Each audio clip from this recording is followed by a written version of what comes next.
I am a palliative care physician, and I would like to talk to you today about healthcare. I'd like to talk to you about the health and care of the most vulnerable population in our country, those people dealing with the most complex, serious health issues. I'd like to talk to you about economics as well, and the intersection of these two should scare the hell out of you. It scares the hell out of me. I'd also like to talk to you about palliative medicine, a paradigm of care for this population, grounded in what they value, patient-centric care based on their values that helps this population live better and longer. It's a care model that tells the truth and engages one-on-one and meets people where they're at. I'd like to start by telling a story of my very first patient. It was my first day as a physician with a long white coat, and I stumbled into the hospital, and right away there was a gentleman, Harold, 68 years old, came to the emergency department. He had had headaches for about 6 weeks. It got worse and worse and worse and worse and worse. The evaluation revealed he had cancer that had spread to his brain. The attending physician directed me to go share with Harold and his family the diagnosis, the prognosis, and options of care. Being 5 hours into my new career, I did the only thing I knew how. I walked in, sat down, took Harold's hand, took his wife's hand, and just breathed. He said, "It's not good news, is it, Sonny?" I said, "No." And so we talked, and we listened, we shared. And after a while, I said, "Harold, what is it that has meaning to you? What is it that you hold sacred?" And he said, "My family." I said, "What do you want to do?" He slapped me on the knee and said, "I want to go fishing." I said, "That I know how to do." Harold went fishing the next day. He died a week later. As I've gone through my training in my career, I think back to Harold, and I think that this is a conversation that happens far too infrequently. And it's a conversation that has led us to crisis. The biggest threat to the American way of life today, which is healthcare expenditures. So what do we know? We know that this population, the most ill, takes up 15% of the gross domestic product, nearly $2.3 trillion. So the sickest 15% take up 15% of the GDP. If we extrapolate this out over the next 2 decades, with the growth of baby boomers, at this rate, it is 60% of the GDP. I offer 60% of the gross domestic product of the United States of America. It has very little to do with healthcare at that point. It has to do with a gallon of milk. It has to do with college tuition. It has to do with everything that we value and everything that we know presently. It has at stake the free market economy and capitalism of the United States of America. Let's forget all the statistics for a minute. Let's forget the numbers. Let's talk about the value we get for all these dollars we spend. Well, the Dartmouth Atlas, about 6 years ago, looked at every dollar spent by Medicare, generally this population. We found that those patients who have the highest per capita expenditures have the highest suffering, pain, depression, and more often than not, they die sooner. How can this be? We live in the United States of America. It has the greatest healthcare system on the planet. We spend 10 times more on these patients than the second leading country in the world. That doesn't make sense. But what we know is out of the top 50 countries on the planet with organized healthcare systems, we rank 37th. Former Eastern Bloc countries and sub-Saharan African countries rank higher than us as far as quality and value. Something I experience every day in my practice, and I'm sure something many of you on your own journeys have experienced. More is not more. Those individuals who had more tests, more bells, more whistles, more chemotherapy, more surgery, more whatever, the more that we do to someone It decreases the quality of their life. And it shortens it most often. So what are we going to do about this? What are we doing about this? And why is this so? The grim reality, ladies and gentlemen, is that we, the healthcare industry, long white coat physicians, are stealing from you. Stealing from you the opportunity to choose how you want to live your lives in the context of whatever disease it is. We focus on disease and pathology and surgery and pharmacology. We miss the human being. How can we treat this without understanding this? We do things to this. We need to do things for this.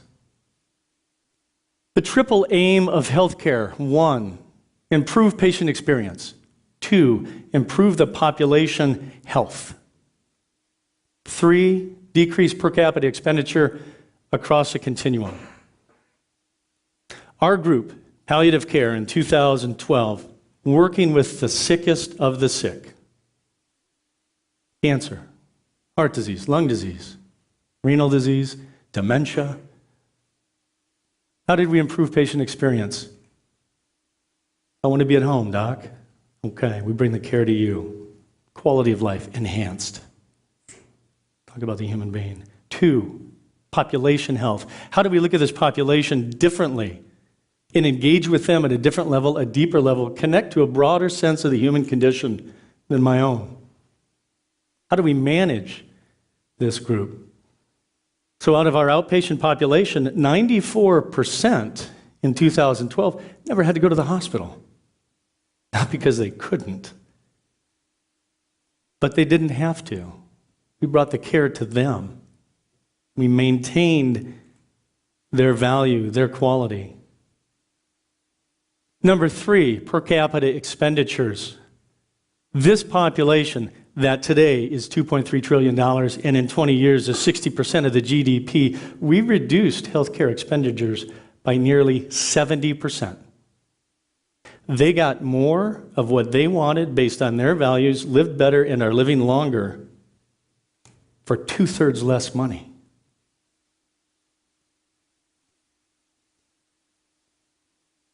While Harold's time was limited, palliative care's is not. Palliative care is a paradigm from diagnosis through the end of life. It could be hours, weeks, months, years, across a continuum, with treatment, without treatment. Meet Christine.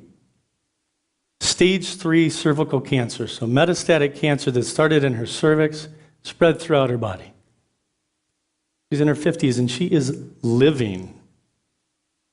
So this is not about end of life. This is about life. This is not just about the elderly. This is about people. This is Richard, end-stage lung disease. Richard, what is it that you hold sacred? My kids, my wife, and my Harley. All right. I can't drive you around on it because I can barely pedal a bicycle, but let's see what we can do. Richard came to me, and he was in rough shape. He had this little voice talking to him that maybe his time was weeks to months. And then we just talked, and I listened, and I tried to hear. Big difference. Use these in proportion to this. I said, all right, let's take it one day at a time like we do in every other chapter of our life. And we have met Richard where Richard's at day to day. And it's a phone call or two a week. But he's thriving in the context of end-stage lung disease. Now, palliative medicine is not just for the elderly. It is not just for the middle-aged. It is for everyone. Meet my friend Jonathan. You have the honor and pleasure of Jonathan and his father joining us here today. Jonathan is in his 20s, and I met him several years ago. He was dealing with metastatic testicular cancer. It spread to his brain. He had a stroke. He had brain surgery, radiation, chemotherapy. Upon meeting him and his family, he was a couple of weeks away from a bone marrow transplant, and in listening and engaging, they said, help us understand, what is cancer? How do we get this far without understanding what we're dealing with? How do we get this far without empowering somebody to know what it is they're dealing with, and then taking that next step and engaging in who they are as human beings to know if that is what we should do? Lord knows we can do any kind of thing to you, but should we?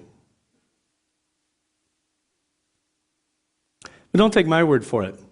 All the evidence that is related to palliative care these days demonstrates with absolute certainty people live better and they live longer. A seminal article out of the New England Journal of Medicine in 2010. Study done at Harvard, friends of mine, colleagues, end-stage lung cancer. One group with palliative care, a similar group without. The group with palliative care reported less pain, less depression. They needed fewer hospitalizations. And ladies and gentlemen, they lived 3 to 6 months longer. If palliative care were a cancer drug, every cancer doctor on the planet would write a prescription for it. Why don't they? Again, because we goofy long white coat physicians are trained and of the mantra of dealing with this, not with this.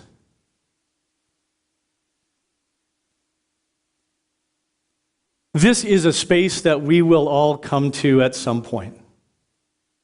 But this conversation today is not about dying. It is about living. Living based on our values, what we find sacred, and how we want to write the chapters of our lives, whether it's the last or the last 5. What we know, what we have proven, is that this conversation needs to happen today. Not next week, not next year. What is at stake is our lives today and the lives of us as we get older and the lives of our children and our grandchildren. Not just in that hospital room or in the couch at home, but everywhere we go and everything we see. Palliative medicine is the answer to engage with human beings to change the journey that we will all face and change it for the better.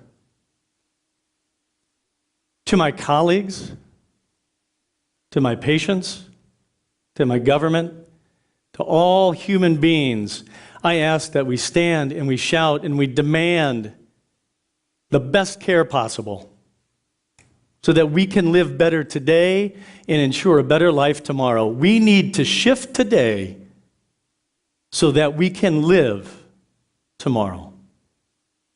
Thank you very much.